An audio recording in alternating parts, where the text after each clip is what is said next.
ఓం నమ శివాయ. అందరికీ నమస్కారం అండి.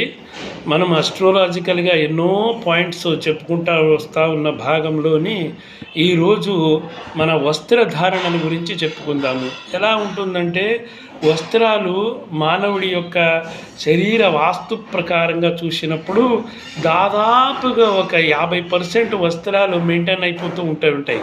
మొట్టమొదటిగా ఏదైనా చూడండి, మనం ఇప్పుడు లోకంలో చూస్తూ ఉంటాము, ఏదైనా మంచి వస్త్రాలు, షర్ట్లు, శారీలు ఏదో ఒకటి మంచి ఉన్నప్పుడు ప్రధానంగా లుక్ అంతా, ఎదుటి వారి యొక్క లుక్ అంతా కూడా ఆ వస్త్రం పైన పడుతూ ఉంటుంది. అందుకే వీలైనంత వరకుని ఎన్నో దారిద్ర్యాలు ఉంటాయి, కానీ వీలైనంత వరకుని వస్త్ర దారిద్ర్యం లేకుండా చూసుకుంటూ ఉండాలి. అది చిన్నదైనా కావచ్చు, ఏదైనా కావచ్చు, తక్కువ రేటుదైనా కావచ్చు, ఎక్కువ రేటుదైనా కావచ్చు, పరిశుభ్రంగా ఉండాలన్నమాట ప్రతిరోజు వేసుకునే ఒక వస్త్రాలు. ఎందుకంటే వస్త్రాలు జీర్ణమైపోయి ఉండకూడదు, చిరిగిపోయి ఉండకూడదు, అలాగే రకరకాలైనటువంటి అస్తవ్యస్తంగా ఉండకూడదు, ప్రధానంగా మాసిపోయి అసలే ఉండకూడదు.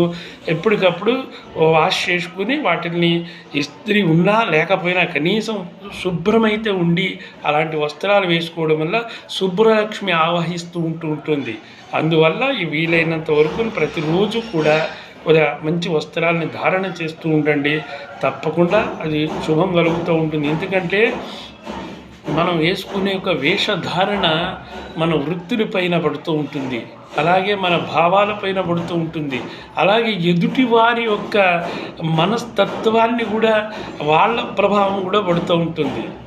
అంత ప్రభావం ఉంటుంది. కాబట్టి వీలైనంత వరకు కొద్దిగా మంచి వేసుకొని చక్కగా చేయడం వల్ల శుభం కలుగుతూ ఉంటుంది, అన్నీ కలిసి వచ్చినట్టు ఉంటుంది, ప్రశాంతత ఉంటుంది. కాబట్టి ఆలోచన మంచిదండి. ఓం నమ శివాయ.